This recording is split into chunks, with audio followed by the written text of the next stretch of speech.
Monsieur le ministre responsable des institutions démocratiques et de la participation citoyenne présente le projet de loi numéro 60. Monsieur le ministre. Merci, Monsieur le Président. Alors, ce projet de loi numéro 60 a pour objet d'instituer une charte affirmant les valeurs de laïcité et de neutralité religieuse de l'État, ainsi que d'égalité entre les femmes et les hommes, et encadrant les demandes d'accommodement. Le projet de loi a aussi pour objet de préciser dans la Charte des droits... Le ministre Bernard Drainville, lorsqu'il a présenté son projet de loi ce matin à l'Assemblée nationale, nous allons en discuter, en débattre, voir si les changements apportés font l'affaire de nos invités ce matin, et surtout avec vous, 670-9071, je vous rappelle, participez à notre discussion. Salutations à nos invités. D'abord, devant moi, Khadija Saïd, une citoyenne de Québec. Bonjour, Madame Saïd. Bonjour. Au bout du fil, Frédéric Bérard est co-rédacteur du Manifeste pour un Québec inclusif et chargé de cours à la Faculté de droit de l'Université de Montréal. Bonjour, M. Bérard. Bonjour. Et Jamila Benhabib, écrivaine, membre des Jeannettes. J'ai senti que vous avez souri quand j'ai dit ça tout à l'heure, Mme Benhabib. Et vous le faites encore. Bonjour, Mme Benhabib. D'abord, et je sais que vous devrez nous quitter dans une dizaine de minutes, là, est-ce que les modifications qui ont été apportées sur le texte original dont on avait déjà parlé ensemble d'ailleurs, est-ce que c'est est-ce qu'on a dilué ce qui était à l'origine dans la première mouture? Non, absolument pas. On n'a certainement pas dilué. On a réaffirmé les engagements. Donc le gouvernement est fidèle à sa proposition, mais en même temps, il y avait certaines incohérences qui existaient dans la proposition et qui maintenant ont été levées. Donc c'est un projet de loi qui est beaucoup plus cohérent que l'avant-propos que nous avions débattu il y a quelques semaines. Sur les délais, avant il y avait une période, je me souviens plus de l'appellation directe qu'on avait, il y avait une période de 5 ans qui était possible d'obtenir pour certains secteurs, entre autres on pense à l'éducation, au secteur de la santé. Là, ça semble un petit peu plus complexe, en tout cas plus structuré ou plus encadré. Est-ce que là-dessus, vous n'êtes pas un petit peu surprise devant ce qui avait déjà été dit à ce sujet-là? Oui, en fait, c'était une possibilité de retrait, c'est comme ça qu'on l'appelait, et ça instituait des différentes vitesses de laïcité à travers tout le territoire québécois. Donc, il n'y avait pas d'uniformisation commune, à savoir dans la compréhension du concept de la laïcité et de son application. Or là, aujourd'hui, il y a une volonté, d'asseoir les mêmes valeurs, les mêmes principes d'une même façon. Donc c'est ce que j'appelle une incohérence qui a été levée. Donc le projet a gagné, si vous voulez, en clarté et en précision.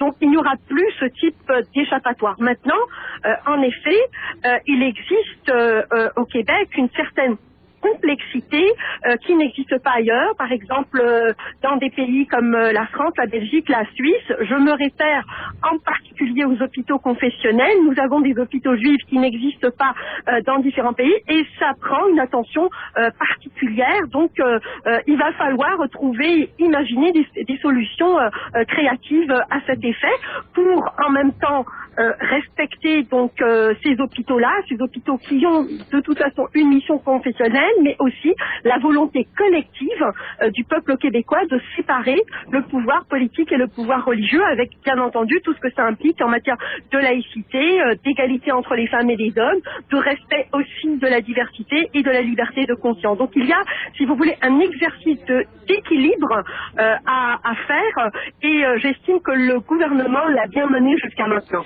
Jamila Benhabib, un dernier point. On a dit qu'on veut que le Québec soit vu comme une démocratie accueillante.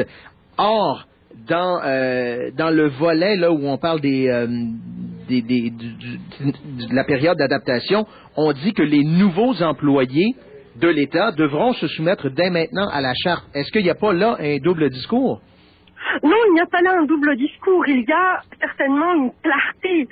Le nouvel employé, il sait à quoi s'attendre, donc il connaît ses devoirs, il connaît ses droits, tout ça, j'imagine que ça va être régi par un code de l'éthique, avec l'employeur donc qui va être mis à contribution également. Donc c'est ce qu'on appelle le pacte social qui est de ce fait, je dois dire, clarifié. On gagne en clarté, donc c'est l'exercice citoyen pour la réussite du vivre ensemble, et avec une période d'1 an de transition, c'est-à-dire qu'on va ouvrir la porte au dialogue, à la discussion avec les employés qui portent des signes religieux ostentatoires. Mais la période d'1 an ne s'applique pas aux nouvel employé. On dit que dès que la loi est adoptée, tout nouvel employé qui voudrait être embauché par les organismes du gouvernement ne peut porter de signes religieux ostentatoires. Pour lui, c'est non maintenant. Pour les autres, il y a la période d'1 an. Oui, mais du moment que le gouvernement a donné une direction particulière donc aux institutions publiques, il a ce mandat d'exiger des employés qui se conforment à ça. Alors maintenant, on va voir, je veux dire, est-ce que ça va être une loi, est-ce que ensuite la traduction de la loi en règlement, bon, je vous passe tout le processus administratif par lequel ça va passer, mais j'estime non qu'il n'y a aucune discrimination là, en tout cas, j'en vois aucune. Hein. Djemila Benhabib, merci beaucoup de votre participation ce midi à Québec 12-30. On avait promis de vous libérer pour 12h45, 12h50. Merci on est dans les temps. Au revoir. Merci infiniment. Frédéric Bérard, co-rédacteur du Manifeste pour un Québec inclusif. Est-ce que vous vous attendiez à des assouplissements plus marqués dans le texte qui a été présenté ce matin? En fait, c'est un peu difficile, parce que j'ai l'impression que ça se fait un peu à l'improviste, tout ça, avec les consultations populaires par courriel, qui est le nouveau style de démocratie prisé par le gouvernement, notamment le ministre Drainville. Donc, j'avais de la difficulté à prédire ce qui allait se faire. Cela dit, au-delà des détails, au-delà de la logistique et des mesures de transition et autres, je pense que faut pas oublier le fond de cette affaire-là. Et je dirais qu'il y a 2 choses principalement qui dérangent. La première, c'est qu'à mon sens, il s'agit clairement d'une charte qui a été instaurée ou qui sera instaurée par pur électoralisme. On a des paramètres, des paradigmes purement démagogiques qui sont créés là-dedans. On a pu comprendre au fil des entrevues que la crainte principale du gouvernement du Parti québécois, c'est ce qu'on pourrait appeler l'islam. Ce qu'on vise ici, là, c'est clairement les musulmanes, les femmes voilées, au motif que, le voile violerait l'égalité homme-femme et tout ça. Je trouve que c'est drôlement dangereux en démocratie d'agir de manière purement électoraliste de cette façon-là, surtout que, et c'est mon deuxième point, on discute peu ou pas de la légalité de cette charte-là. Le ministre Drainville a reçu des avis qui, de ce que j'ai compris, étaient clairement à l'effet que la charte en question allait contre les autres, en fait, contre les chartes des droits et libertés. Il a refusé de transmettre ces avis-là, sauf celui d'Henri Brun qui était moyennement favorable. Pour le reste, évidemment, silence radio. Et il faut pas oublier que les chartes des droits, là, c'est pas de la plasticine. On n'en fait pas ce qu'on veut quand on le veut. Et je pense que si il est clair ici que la liberté de religion est violée, que le droit à l'égalité est violé, je crois que le gouvernement du Parti québécois devrait respecter un minimum en ce qui a trait à la primauté du droit, peut-être demander un renvoi à la Cour d'appel du Québec pour qu'elle décide de la légalité de son projet de loi, comme ça c'est déjà fait au fédéral, pour savoir si oui ou non on viole les chartes des droits. Et si tel est le cas, eh bien là, quel est le courage d'employer la clause de non-obstant et de dire, voilà, on viole vos droits, mais voici, on a décidé d'aller de l'avant, plutôt que de jouer sur une espèce de double discours et de casser du sucre sur le dos des musulmans. On n'en est pas encore là, mais effectivement, ce sera intéressant de voir jusqu'où ça peut aller. Avec nous, justement, et je suis bien content qu'elle ait accepté notre invitation, Khadija Saïd est une citoyenne de Québec, et j'arrête là le point. Bonjour, Mme Saïd. Bonjour, M. le Président. Parce que quand on reçoit des invités à notre émission, souvent, ils sont là pour représenter tel ou tel groupe. Vous ne représentez aucun groupe. Non, je suis une citoyenne engagée. Je représente notre petite personne. Marocaine d'origine? Marocaine d'origine. Confession musulmane? Et québécoise dans l'âme et française de cœur. Et vous travaillez dans la fonction publique? Tout à fait. Est-ce que vous vous sentez menacé dans ce qu'on retrouve dans le projet de loi 60? Moi, ma vision par rapport au projet de loi numéro 60, c'est dangereux. Donc, moi, je respecte la neutralité, tout ça, et réaffirmer l'égalité en femmes, c'est parfait, mais cibler les ports de signes ostentatoires, c'est très dangereux. Faire aussi le pareil avec la charte de la langue française et présenter le projet de loi 60 comme la continuité de la Révolution tranquille, c'est aussi dangereux.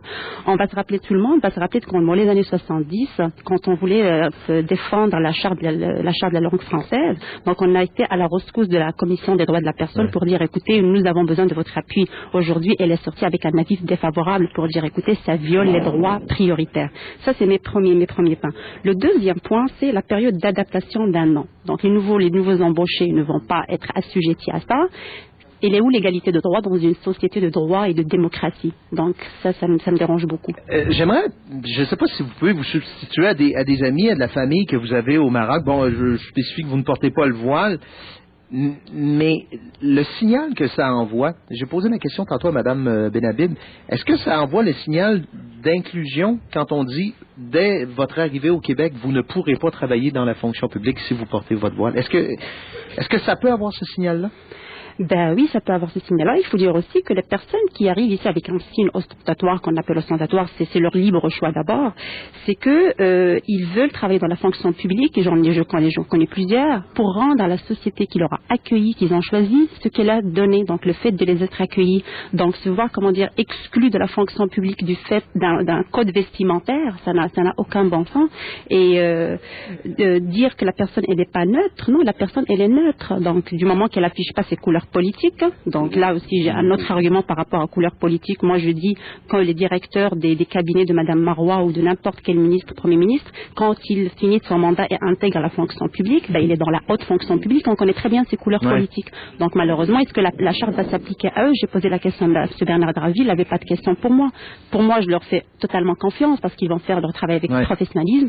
Mais... Leur couleur politique ne vient pas teinter ce que vous dites, leurs compétences professionnelles. Non, tout à fait. Alors vous dites la couleur religieuse ne devrait pas affecter parce que la personne ne va pas ouvrir son Torah ou son évangile pour répondre aux instructions de travail. Il va prendre les instructions de travail pour répondre à ses services. Entrez dans cette discussion 670-9071. Que pensez-vous de la charte? Il y a par courriel Marianne Mongrain qui nous écrit: j'appuie entièrement le projet de charte de la laïcité, justement parce que la neutralité de l'État doit s'incarner de façon sensible par la tenue neutre de ses employés. Je ne vois pas une telle mesure comme islamophobe. L'État laïque n'empêche personne de pratiquer sa religion. Pourquoi leur religion empêcherait-elle certaines musulmanes de travailler pour l'État? J'aimerais peut-être avoir la réaction de Frédéric Bérard là-dessus.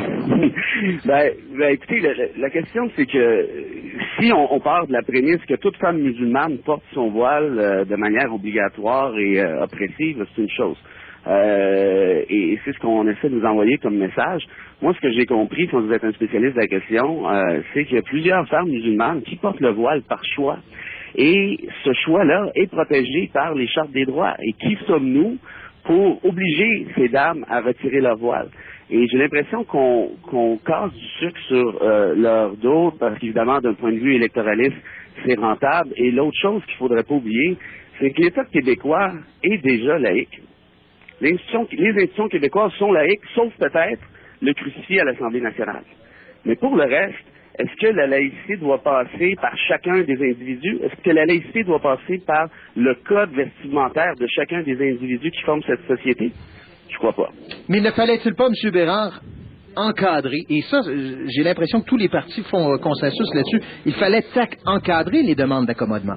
Oui, mais ça, c'est autre chose. Le port des signes ostentatoires, c'en est une. Et la question des demandes d'accommodement raisonnable, ça, il fallait le faire. Une autre.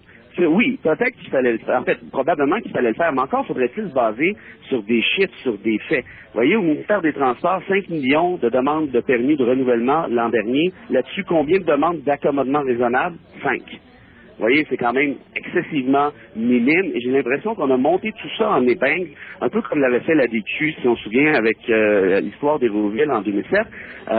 Et pour le reste, si on voulait gérer la question des accommodements raisonnables, et je suis pas contre, mais qu'on le fasse de manière intelligente, de manière posée, rationnelle, non en retirant des droits, mais en discutant de la question basée sur des statistiques. Le ministre Drainville dit, j'ai aucune statistique, c'est pas scientifique mon affaire, j'ai reçu des courriels de Joe X et YZ, donc voilà, il y a un malaise au Québec face aux accommodements raisonnables. Je dis, c'est pas très sérieux dans une démocratie qui est basée sur un état de droit. Je pense qu'il faut agir de manière beaucoup plus rationnelle que ça. On a discuté à peu près pendant 5 ans du virage à droite au Québec, en commission parlementaire notamment. Est-ce qu'on peut pas faire la même chose lorsqu'il est question de retirer des droits fondamentaux à des individus? Je pense que oui. Alors, allons à nos appels au 670-9071. D'abord, Marlène Bolduc. Bonjour, Mme Bolduc.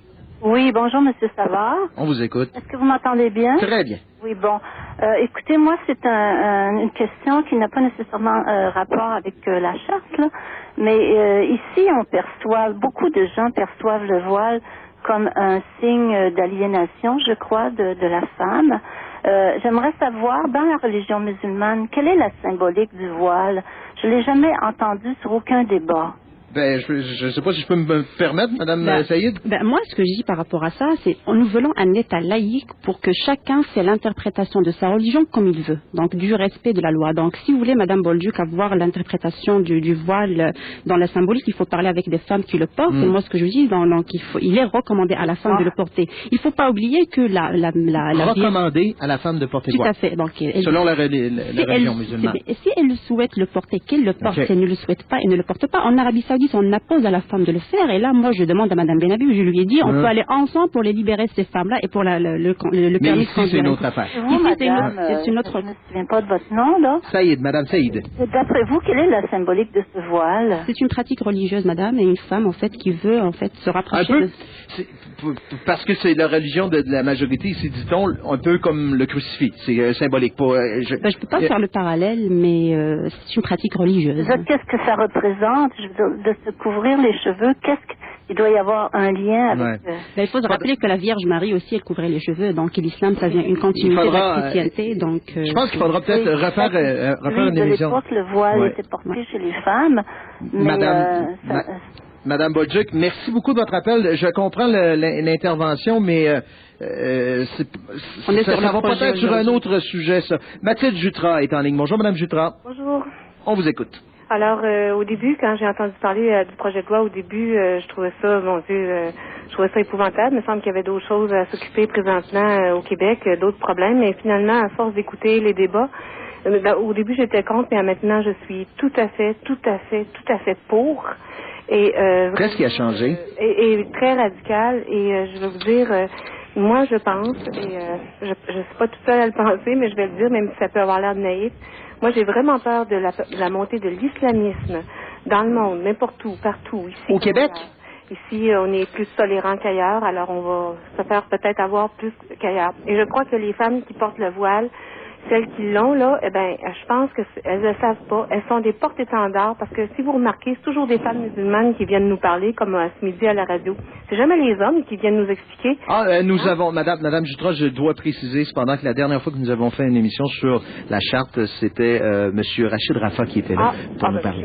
Merci beaucoup, Madame Jutras. Oui, merci, Madame Jutras. Il reste 30 secondes à peine. Juste en quelques secondes, peut-être réaction sur ce que Madame Jutras vient de dire sur la montée islamiste. C'est ça, il faut se parler et se côtoyer et dire aussi, moi je souhaite préciser une chose, c'est que dans tous les pays arabo-musulmans, aucun pays ne pratique l'islam tel qu'elle est en fait fidèle, en fait seulement à peu près, même en Arabie Saoudite, ce n'est pas l'islam qui est pratiqué, c'est la dictature qui est pratiquée. Donc avoir peur de l'islamisation, effectivement, c'est faire la différence. Monsieur Bérard, en quelques secondes.